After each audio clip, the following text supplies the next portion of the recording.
It was the most potent symbol of American air power in military history. Designed to fend off ferocious attacks of the German Luftwaffe, it dealt a death blow to Nazi wartime industrial production and razed Hitler's capital to the ground. To me, it was the most beautiful thing ever built. It was a great plane, still is.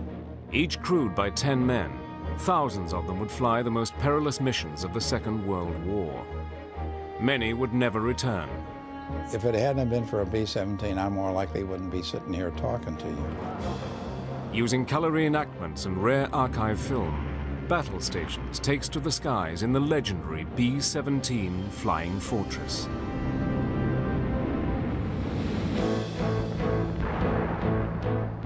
(1918). With the conclusion of the war to end all wars, military powers around the world recognized that warfare would never be the same.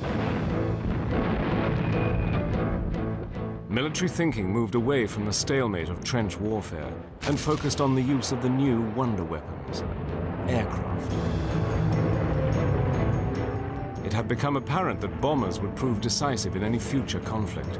The bomber, it was believed, would always get through.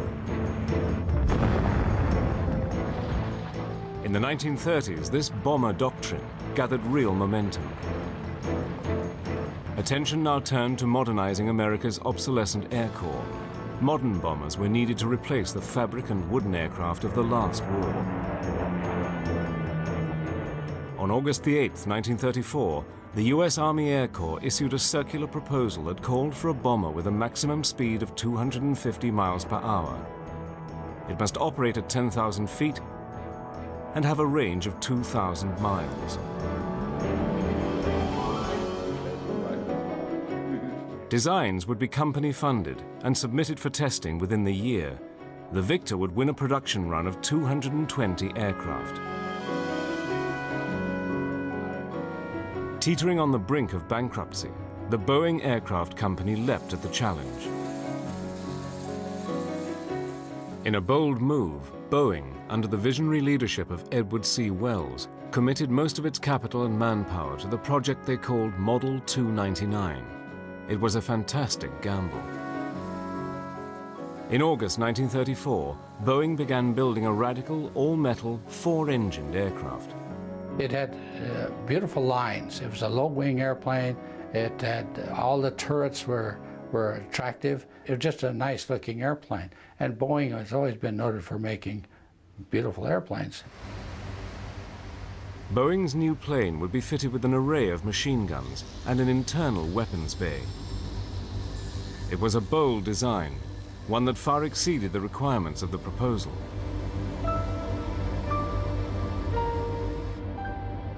On July the 28th, 1935, just 11 months after the competition had started, Boeing's Model 299 rolled out of the company's factory in Seattle, becoming America's first all-metal, four-engined bomber.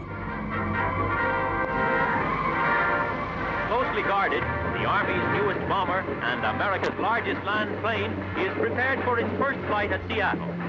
It's Boeing 299. Note her machine gun turrets. The ship weighs 15 tons and is reported to have cost nearly $500,000. A newspaper reporter attending the event was impressed by the immense size and the number of gun emplacements on the aircraft and exclaimed, "Why, it's a flying fortress."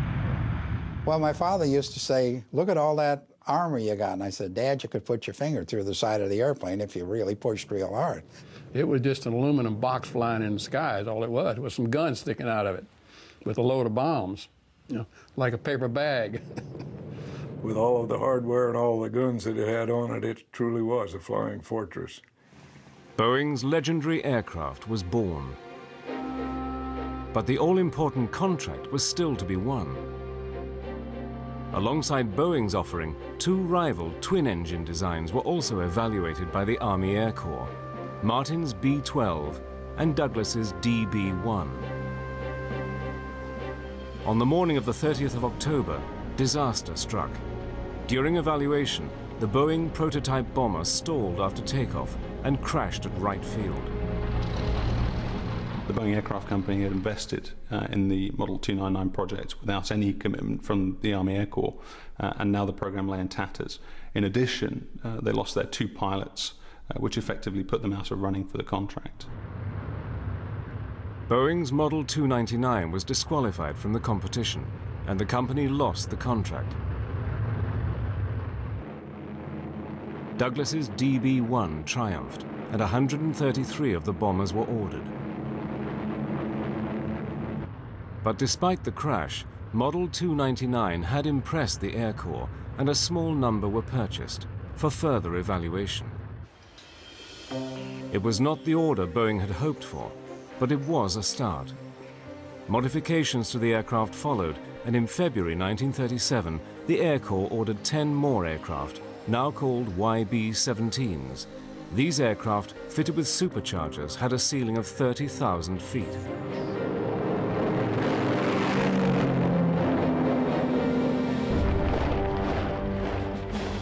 But in the dark days of September 1939, as Europe descended into war, Douglas's bombers were taking too long to get off the production lines and were proving underpowered.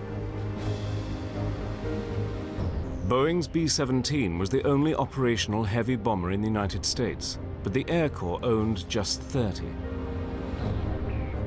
New YB-17s would now be fitted with power-operated turrets above and below the fuselage, and 2 more sets of twin guns were added to the tail and radio operators' positions. By March 1941, B-17s were being transformed from an advanced prototype to a full-powered superbomber ready for war. Under the terms of its Lend-Lease agreements, America sent 20 of these Fortress YB-17s to Britain's Royal Air Force. But the B-17's first delivery flight ended in disaster. At high altitude over the skies of England, the bomber experienced a power failure and crashed. It was an inauspicious start. But despite its problems, on the 8th of July 1941, 2 Fortress 1s belonging to the RAF bombed Wilhelmshaven in Germany. Wilhelmshaven, the main target, is a #1 target, for it's a major naval base and a great shipbuilding center. This first mission also ended in disaster. At high altitude, all of the guns froze, and the bombs were dropped wide of the target. Later, 8 Fortress 1s were shot down. It looked as though the B-17 would go down in history as a failure. The British experience of the Fortress 1 was a resounding failure. The aircraft was found to suffer from a number of mechanical failures. The guns froze when at high altitude. It lacked defensive armament to fight off a determined attack by the enemy, and it was also difficult to put ordnance on target from that high. The RAF therefore concluded that the best thing would be to increase its defensive armament, use it in greater numbers for protective purposes, and also to use it at lower altitudes. Now the RAF immediately pulled the Fortress from European combat and promptly reassigned it to the Middle East.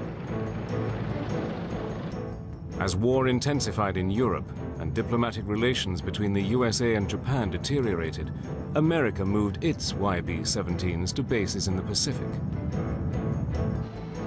On the 7th of December 1941, as a flight of unarmed YB-17s arrived at Hickam Field, Hawaii, Japan ended America's isolationism.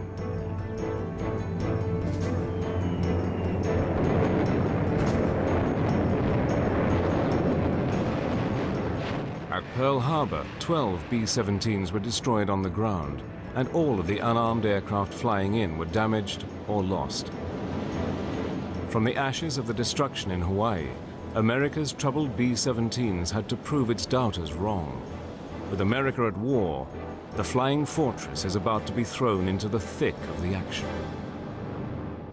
In the desperate days following Pearl Harbor, as America rushed headlong into war, production of YB-17s went into full swing. On December the 8th, 1941, Boeing executive Jake Harmon made a phone call to Plant 2 at Seattle. His conversation was concise and to the point. Start building airplanes. How many? Just start building. Never mind the schedules.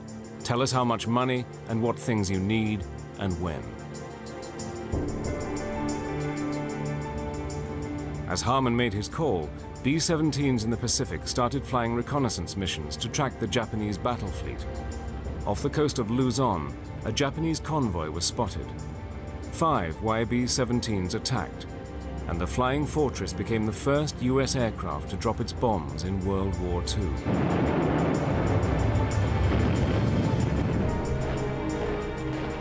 But it was in Europe that the fortress would become a legend. By early 1942, in accordance with the Allied Europe First policy, Major General Karl Spaatz suggested that the 8th Air Force be designated the core of the Army Air Forces in Britain. Now America prepared to send its new heavies to frontline units in England.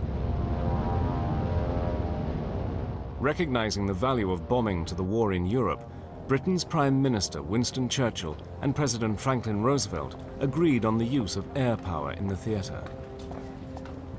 Churchill and Roosevelt both unequivocally endorsed strategic bombing. In January 1943, they had called for the unconditional surrender of Germany and Japan, and they saw strategic bombing as the overwhelming force that would quickly end the war.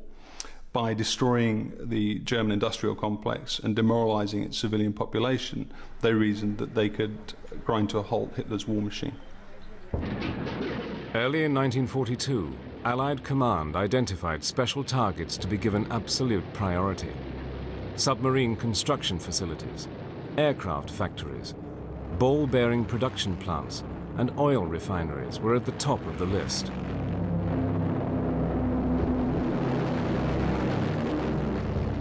The RAF and 8th Air Force planned a coordinated, non-stop day and night bomber offensive. From then on, B-17s would operate by day in full view of the German Luftwaffe. Flying a B-17 in combat without a fighter escort was pretty close to being suicidal. It wasn't until they learned the lesson the hard way that you can't fly these airplanes. They were just not well protected because the enemy that we were contending with was highly sophisticated, good weapons, and good airplanes. On August the 17th, 1942, the US launched its first raid of the war in Europe. With no fighter cover, the B-17s made the attack on their own. At 1526 hours, the first daylight mission from a base in England was launched. Strategic air power was born.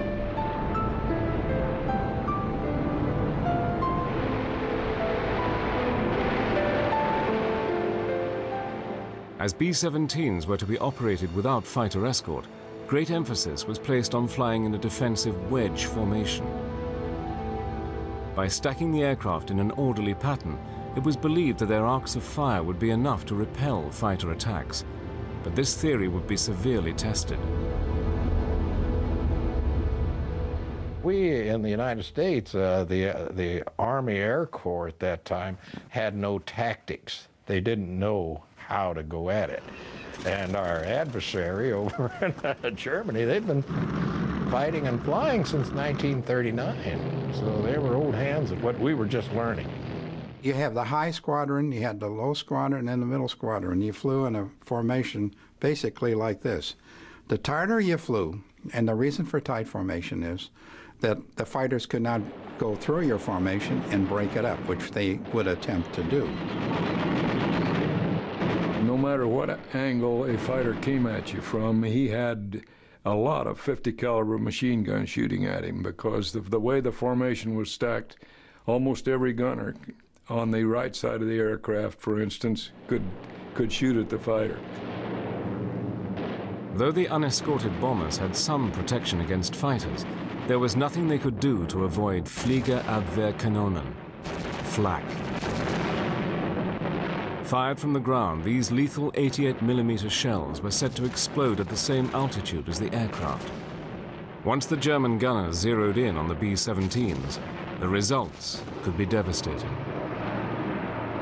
I always thought that flak was more dangerous than fighters were because you could see a fighter coming and you could shoot back, but you never knew when you might get hit by the flak shell, and there was lots of it.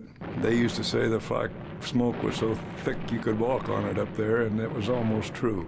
Well, anti-aircraft is like going down a bumpy road with a car with no shock absorbers on it, and every time the thing would go off, you'd be bumping, jump up and down. I mean, you're going this way, you're going right, you're going left, you're going up and down. In January 1943, Churchill and Roosevelt met at the Casablanca Conference and agreed policy on the strategic bombing campaign. In what became known as the Casablanca Directive, the 8th Air Force was given the responsibility to ensure the progressive destruction and dislocation of the German military, industrial, and economic system. But flying unescorted in daylight hours posed a real threat to the bombers' crews. Flying at a mere 200 miles per hour, the B-17s were sitting ducks for the German Luftwaffe.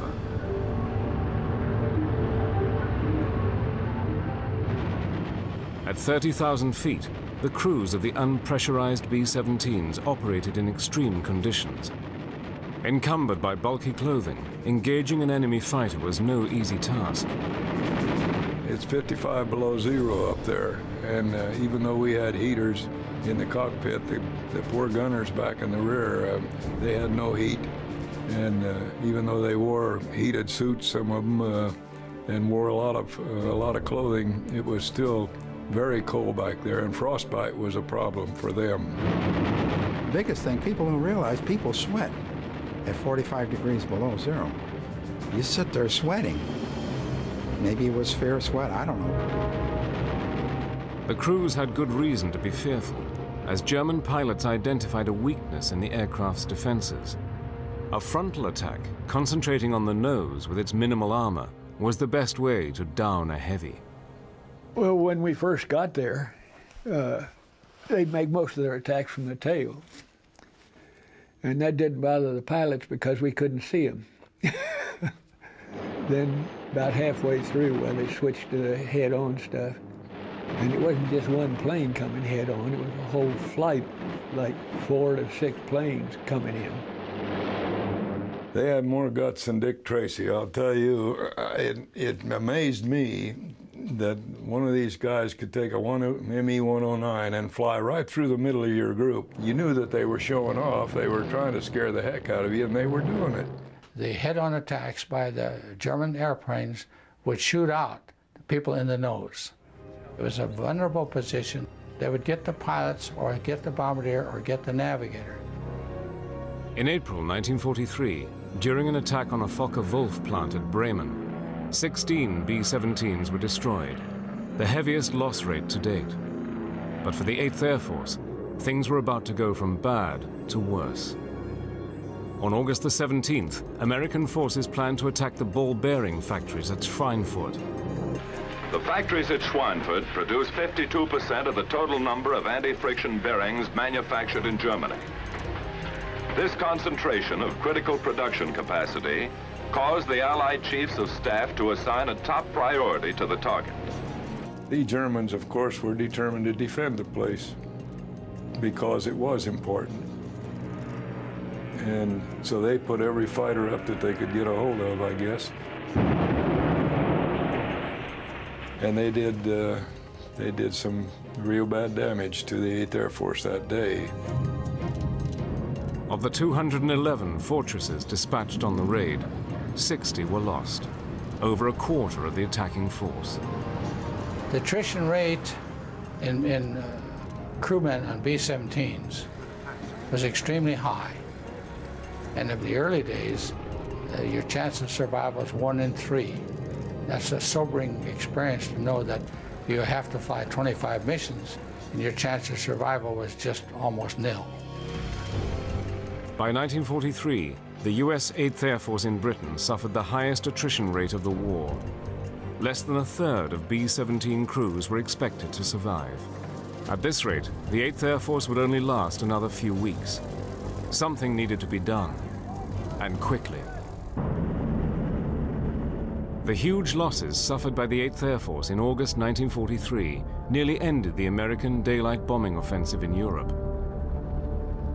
Realizing that its loss rate was unsustainable, the Army Air Force halted its offensive to rethink and regroup.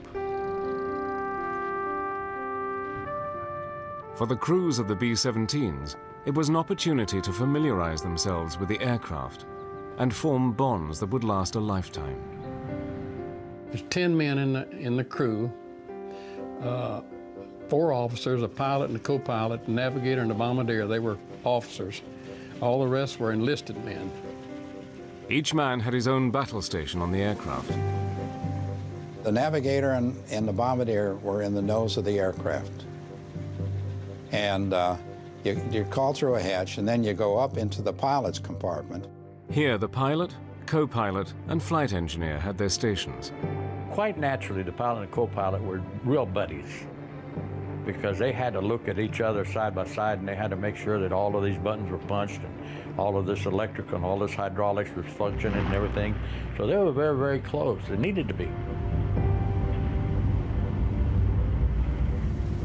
And then the engineer, when he wasn't manning his turret, would stand between the pilot and co-pilot and read off airspeed indicators and that kind of stuff.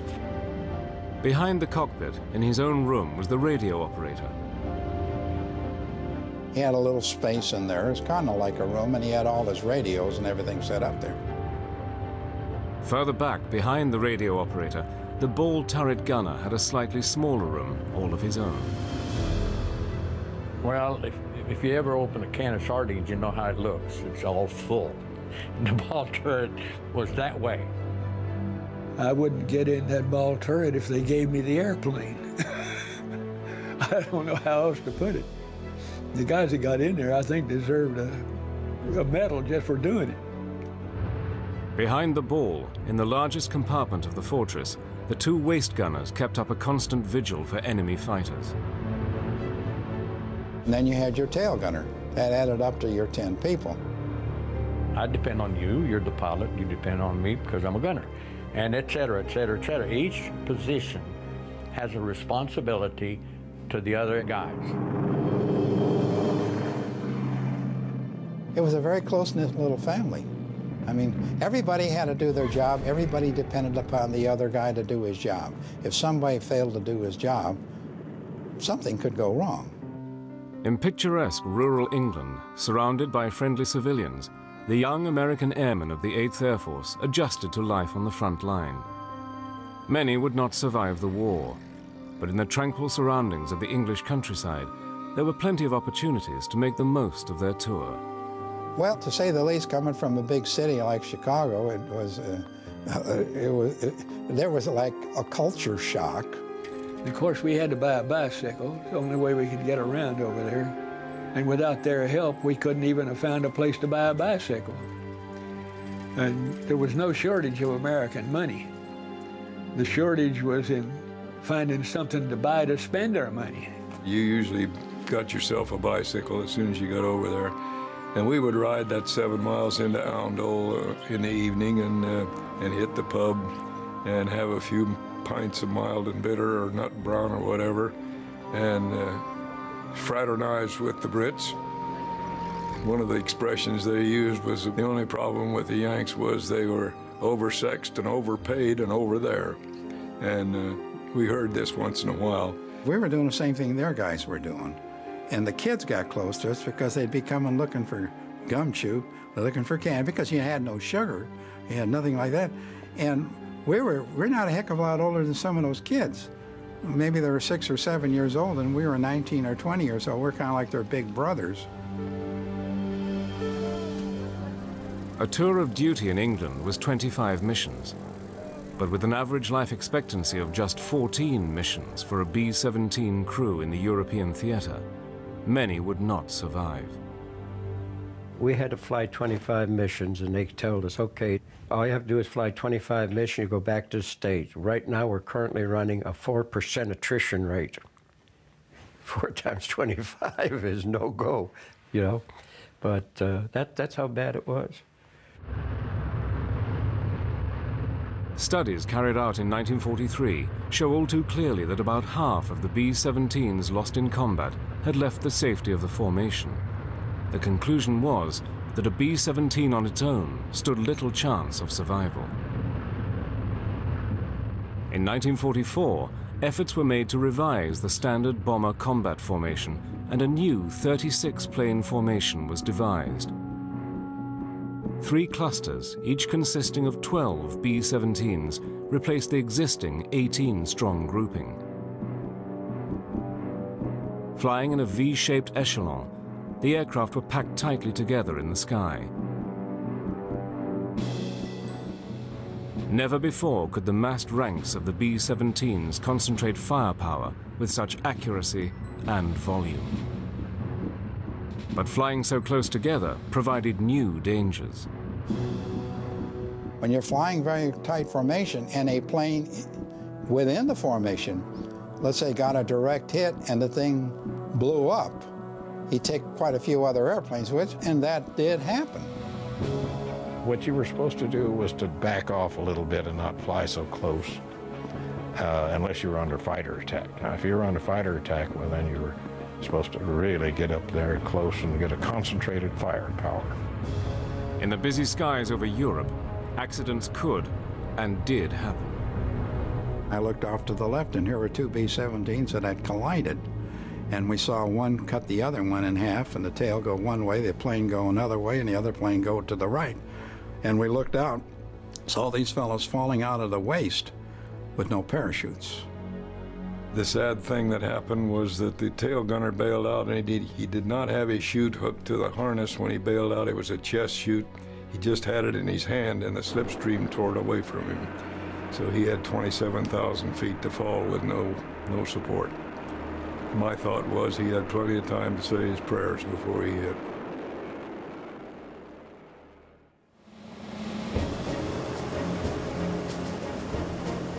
By the end of 1943, the latest model of the B-17 had additional mountings for handheld machine guns in the cheek of the aircraft and a power-operated turret in the chin. This G model was the last and most extensively produced version of the Fortress, boasting a total armament of 13 50-caliber machine guns, transforming the B-17 from a tough bomber to a true fortress.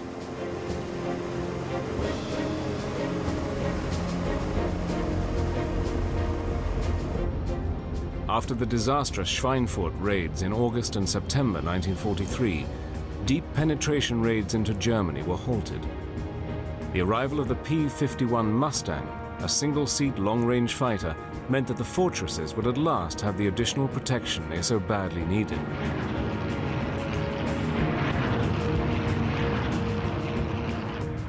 By December, the B-17 was ready for re-entry into European operations. Now the Allies concentrated on delivering a knockout blow to the Nazi war machine. By February 1944, the Army Air Force was ready to begin its attack against the German aircraft manufacturing industry. By destroying the Luftwaffe in the factories, it would be possible to conduct further strikes against other strategic targets. It was to be the biggest bombing missions yet, some 3,500 aircraft, all to bomb within the space of a week that would soon become known as the Big Week. For the crews of the B-17s, this big week began much the same as any other. Breakfast at 3, briefing at 4.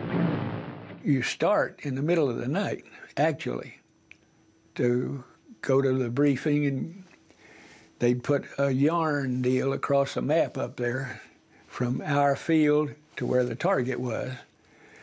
And most of the time, it looked like it was going halfway around the world. There were certain cities that if they pulled the curtain back at the briefing in the morning and you saw the string going to that place, why, you knew you were in for it.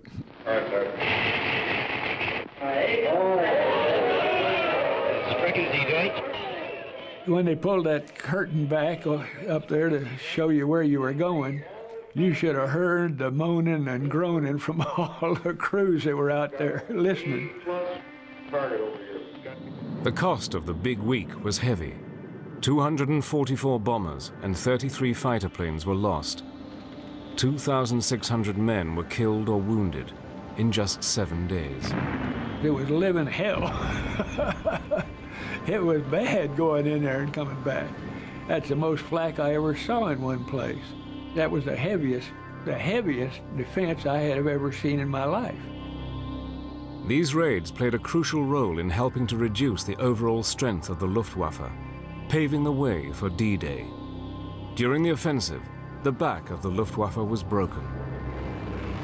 Now the B-17 crews could turn their attention to the most perilous bombing mission of them all, Berlin.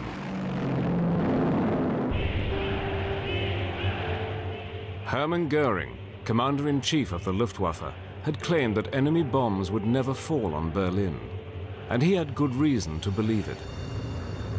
As Hitler's capital and the heart of the Nazi war machine, Berlin was the most heavily defended city in all of Fortress Europe. It was ringed by tens of thousands of lethal 88mm anti-aircraft guns and fighters. But by early 1944, production of new fighters had all but dried up. Now the US Army Air Force concentrated on destroying the remnants of the Luftwaffe. By committing to daylight bombing raids over Berlin, the US 8th Air Force would face down the Luftwaffe in the skies above the Reich's capital. It would be a decisive battle, and a bloody one. But if the propaganda value of hitting the German capital in broad daylight was enormous, so were the risks. And the crews of the B-17s knew that they would be the targets of highly trained German fighter pilots. German fighters were a big problem, I'll tell you. And there were a lot of them. And these guys have been flying since 1939. And they had the tactics down perfect. They'd come right at you, roll over, come on out, come back up again. There was a group of German fighters, yellow-nosed fock wolves, the Abbeville Kids, we called them. Those guys were sharp, really sharp. We hated to see those things get in the air because they were good pilots. To make a successful bombing run, the B-17s relied on their bombardier and a top-secret device known as the Norden bomb sight. The Norden bomb sight was basically a computer, a mechanical computer. It was a unique piece of equipment. It was classified at the time, but we had a set of crosshairs in it. And my job was to put the crosshairs on the target and keep them on the target. Now the other factor would be in drift, so our wind would affect the drifting of the airplane, and my job was to kill the drift and keep making adjustments into our heading to the point where crosshairs would not drift off the target. They used to say they could drop them in a pickle barrel from 10,000 feet, but that was fiction. It wasn't that good. But they did some very good bombing. Over Berlin, the B-17s would have to fly straight and level through the heaviest flak barrage imaginable before the bombardier could release his bombs accurately. The bombardier actually flew the airplane on the bomb run. The airplane would be put on an automatic pilot, and his bomb sight would automatically compute the angle that the bomb should drop. It would do a very good job of getting the bomb on the target. What will drive you up a wall is if whoever that lead bombardier is up there goes over the target and doesn't drop. Then you make a 360-degree circle around and come back over the target again. And you got to go through that same flak all over again. And if you could, you'd get out there and beat that guy half to death. Nicknamed the Big B by the crews of the B-17, the heavies of the 8th Air Force prepared for a grim attrition fight over Berlin. For many, it would be their last mission of the war. On March the 4th, 1944, William Menzies was on his way to Berlin. And I called the top turret gunner. I says, "We got fighters coming in." He says, "No, they're ours. I can see the contrails." I said, "Below them, look at them." And about that time, they opened up. I said, "What the hell you think? Those are landing lights? They're shining at us?" You become only one person on that whole airplane. They're all after you. That's what I'm saying. When they're shooting at you, you're in the smallest part of the airplane. But that point still ends right between your eyes, you know, like an inverted ice cream cone. I saw somebody go out, and I got on my intercom to find out what was happening, and I had no intercom. I thought, well, I better find out what's happening. So I left my guns because they weren't doing me too much good. And I crawled out of my gun position. I crawled through there with my harness on. I'd left my parachute where it was. There was one guy laying in the waist. His chute was pulled, but he wasn't moving, so I assumed he was dead. It's Smitty, my co-pilot, and I could see him down on the bomb bay. I don't know whether he's getting ready to jump or not, and he says, you know, like that. I assumed he said to go. Well, I couldn't go. My chute was back in the tail, so I turned around, I crawled back, and as I was crawling back in, I hooked my harness on something, and I backed up. I couldn't get off of it. I went forward. I couldn't get off of it, and panic feels set in now. I got talking to the man upstairs in a hurry. I told him I'd even go back to church if he gets me out of this one. When people up front leave, and it's time for me to leave. I didn't want to be in it if it started to spin. I'd made up my mind I wasn't going to be in it if I ever hit the ground.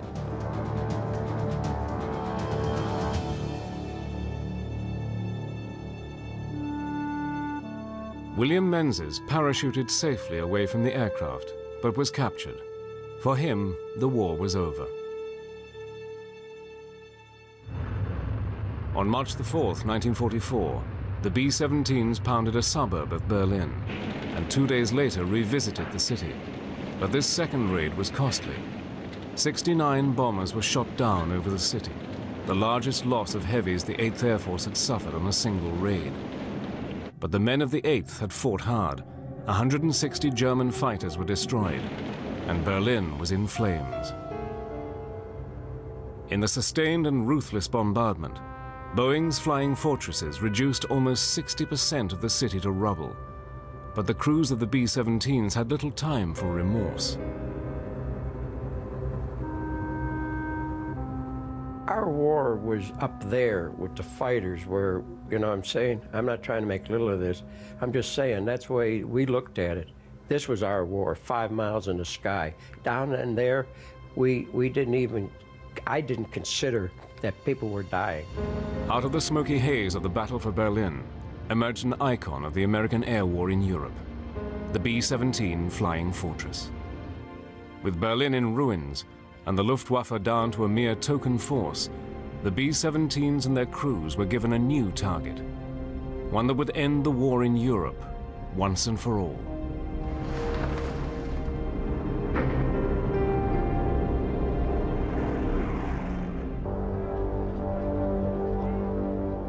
By early 1944, German oil production, the lifeblood of the Reich's war machine, had remained largely immune to the air war. Though the Allies had already attempted to knock out the oil production facilities at Ploesti in Romania, German synthetic oil supplies continued to be produced. At the end of March 1944, when final plans for the Allied invasion of Europe were being drawn up, about 30% of the total petroleum available to Germany came from the refineries at Ploesti and Romania. At the beginning of 1944, following the systematic destruction of the German aircraft manufacturing industries, the strategic bombing target became oil. Oil and lubricants are the lifeline of any army, and the Army Air Force reasoned that by striking oil production sites, the enemy could be hampered in its ability to wage war. With its oil reserves, Hitler's war machine could and would fight on. As a matter of urgency, plans were put in place to smash Germany's fuel production. Once again, the B-17 Flying Fortresses would be in the front line. On May the 12th, 1944, the American attacks on German oil production began. During the month, strategic bombers dropped some 5,100 tons of bombs on oil targets. In August, the tonnage skyrocketed to 26,300 tons, and in November, it reached a climax. No less than 35,000 tons of heavy-duty explosives were dropped on crucial oil installations. But the offensive was taking its toll. In the first 3 months against these oil targets, the 8th lost 922 heavies, a staggering number. Another 10,000 men would never make it home. The defense of those targets was immense. If I recall, there was something on the order of 3,300 anti-aircraft guns around Leipzig at the end of the war. What happened with the Germans is they would pull all their anti-aircraft guns back in as they start losing territory. So the latter part of the war, it wasn't fighters that were your major opposition, it was anti-aircraft, because they had the concentration of those guns. And those 88s would come right there with us. By September, German fuel production was down to a quarter of its normal capacity. The remnants of the Luftwaffe were grounded, out of fuel, and became target practice for the B-17's escort fighters. Fighters returning from unchallenged escort missions were ordered to seek targets of opportunity. Since the enemy did not come up to fight, down they went to blast his planes and burn them in his aerodromes. 500 enemy aircraft were being destroyed each week, many of them on the ground.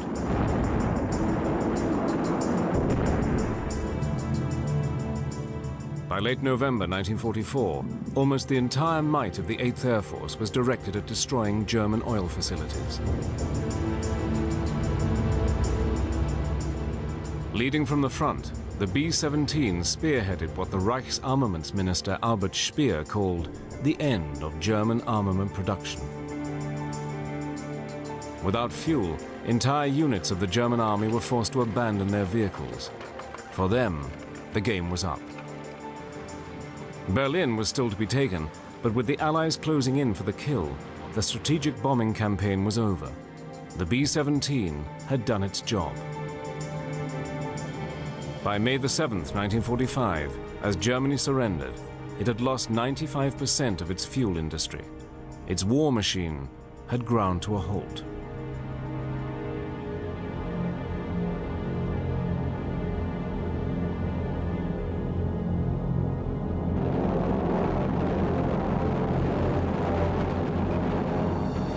In just over 1,000 days of combat, the 8th Air Force had used up 99 million rounds of ammunition and destroyed 18,810 enemy aircraft.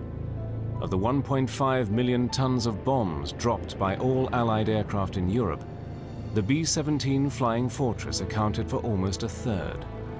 The aeroplane that had crashed during testing back in 1937 and was almost never built had become a war winner and a legend in combat history. 17s came back with some of the most horrible damage you've ever seen, almost broken in two, some of them, but they'd get back and they'd land. They could take more punishment, I think, than any other bomber aircraft. Well, I think it was a wonderful airplane, and it took a heck of a lot of beating.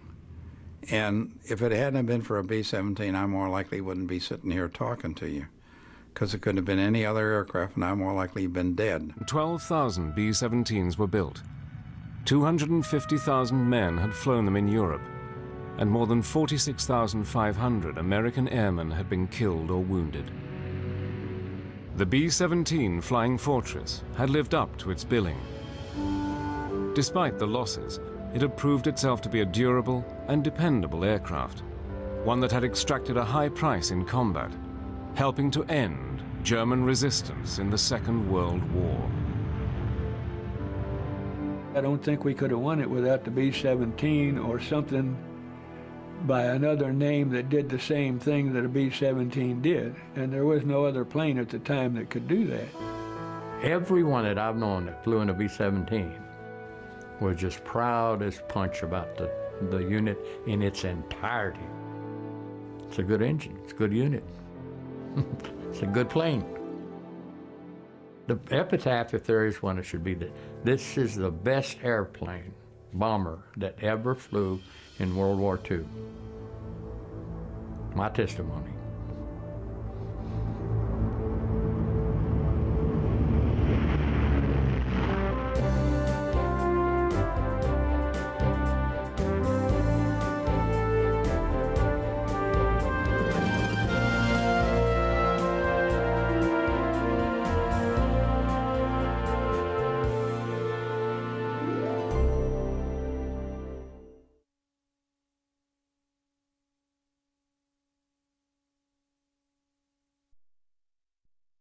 Oh, I thought I wanted to be a pilot, but my problem was that I was got out of high school and I went to work, and Well, I was working in a factory at night and I worked a 11 to 7 shift, and I went to night college in the evening from 6 to 10.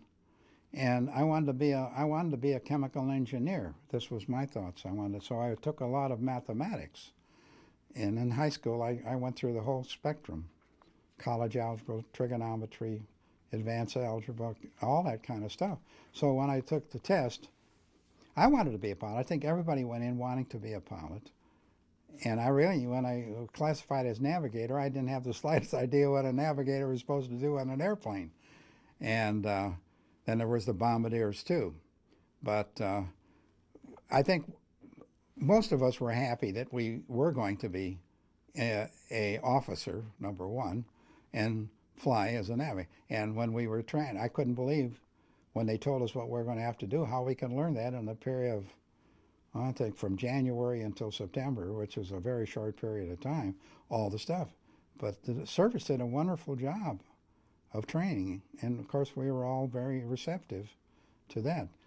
I know there were a lot of bum navigators, but there are a lot of good navigators too, and I think the story is, if you're here to talk about it and you got back, you must have been a pretty good navigator. That's about the way it goes, you know. Well, I had 3 St. Christopher's medals because my sister was training. She was a Navy nurse in World War II at a Catholic hospital. And so I had 3 French nuns praying for me. But I also had a rabbit's foot. And the priest asked me when I came back, which got you back? And I said, I don't know. And he about ready to kill me. But I don't know. I think flyers are all kind of superstitious. And Friday the 13th, I don't think, I really had an aversion to Friday the 13th. And I can't remember to this day if I ever flew on Friday the 13th. But I have always said, being as young as we were too dumb to feel the fear. We were too young to feel the fear. And it all depends what you wanted to do. And we were volunteers until later in the war. And I don't think anybody realized that at the end, I went in 1942. And in the end of 1943, President Roosevelt gave an edict that you could not volunteer for the service, that you would be drafted, and they would put you where they felt you should go. And a lot of guys went into the cadets who were drafted because they were qualified to go into that area there. But I think being volunteers, you know, we knew. I was in high school in the 30s, late 30s and 40s, and we were reading the magazines from Great Britain about the Battle of Britain and all that, and we all knew when we were in high school that we were going to go to war. Anybody would be kidding themselves if they didn't. I thought so, and I think all my friends thought so too. So we had to decide, well, if they were going to go to war, what were you going to do? And I had 2 uncles. My folks came from Czechoslovakia in 1912, and my 2 uncles had already been back. Were back in France in 1917, and one was gassed and one was in the artillery. But I didn't want to do that. I knew that, and I didn't want to be on the ground. So you just had to make up your mind. A lot of guys did. A lot of them waited till we were drafted, and I didn't want to be drafted. I just went ahead and volunteered very quickly. Well, there again, this prior to going overseas in January 1944, our group was, what they did, they trained you as provisional groups.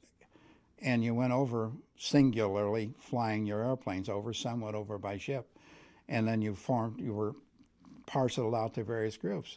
And I think I'm alive today because of other happenings, because we were flying out of Tennessee at that time, at Dyersburg, Tennessee. And in December, prior to January of our collision, we were flying out of over the Gulf of Mexico in a gunnery mission. They had P-47s coming at us, and the gunners were practicing, you know, trying to lead them. And my bombardier and I looked off to the left, and here were 2 B-17s that had collided. And we saw one cut the other one in half, and the tail go one way, the plane go another way, and the other plane go to the right. And we looked out, saw these fellows falling out of the waist with no parachutes. And to tell you the truth, it scared the devil out of us. We started shaking. And we were really the only plane that got back to our base. Maybe a couple others that ever just scattered like a bunch of sheep. And we had chest packs. We had chest packs, and the navigator put his chest pack underneath the desk. Pilots had it behind his seat, or he could have had a backpack on. And when I got back, I went to Air Force Supply, and I said, I want a backpack parachute. And now that's, like I said, it could have been, it was a message. And 3 weeks later, we were flying in a formation then, coming back again from, we did these gunnery missions over the Gulf of Mexico. And we were a lead squad. We were called a select crew. My pilot was an excellent pilot. And so I had transferred off a previous crew onto his crew. And we were leading the formation back from the Gulf back to Tennessee at about 19,000 feet.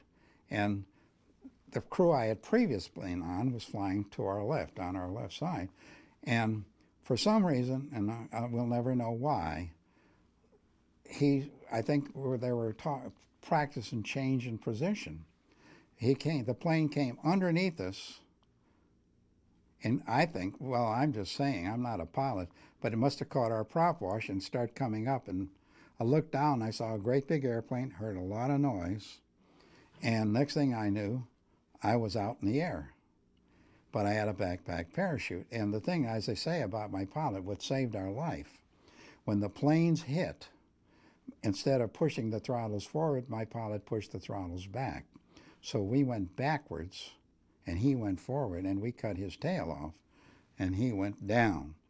And to add color to it's not color, but the ball turret gunner got out of the ball and came up to the front with a walk-around bottle and left his parachute in the back. He was there with me. We weren't flying a bombardier that day.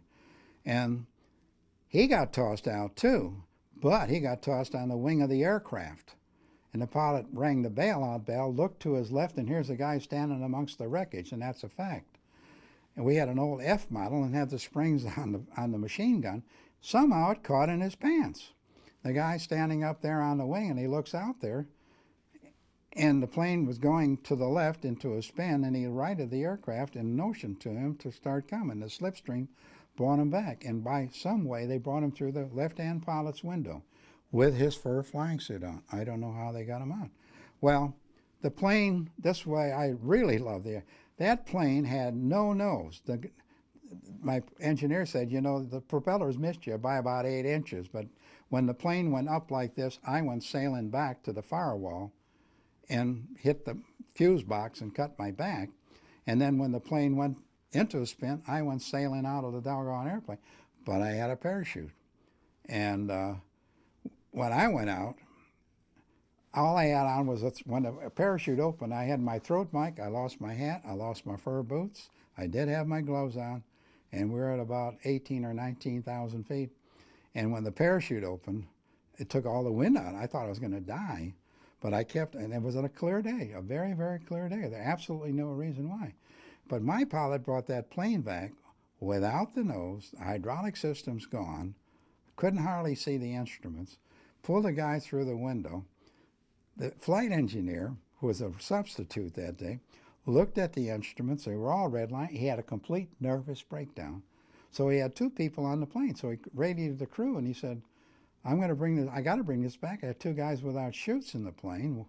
He said, you can bail out or I'll bring the plane back. And they went with Fred Heiser, and Fred brought the damn thing in perfectly. They didn't even know it was him.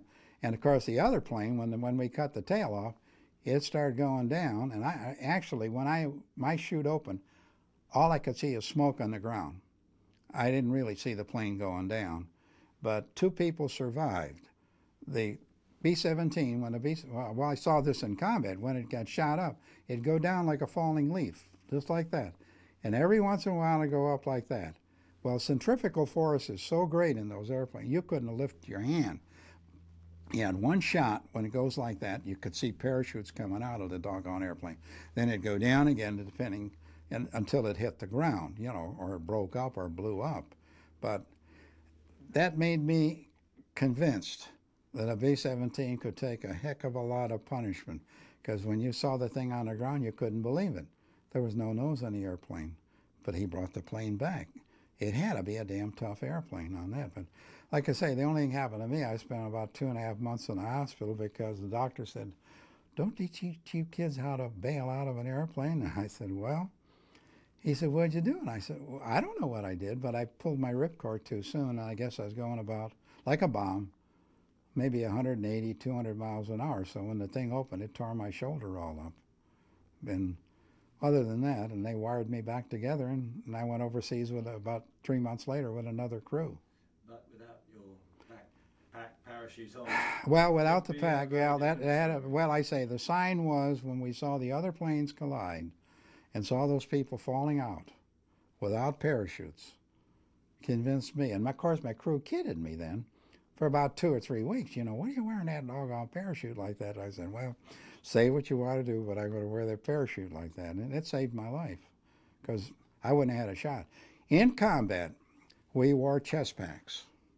But I had a parachute cord from a parachute I went to supply and tied it on my harness and tied it on the parachute thing. So if it did occur, I'd be able to get the thing in and snap it on me. But after that, I mean, you get a little goosey, to say the least, about how you're going to get out of that airplane. But it really wouldn't have bothered me. If I had had to bail out again, of course, I didn't bail out, I got tossed out, I would have done it.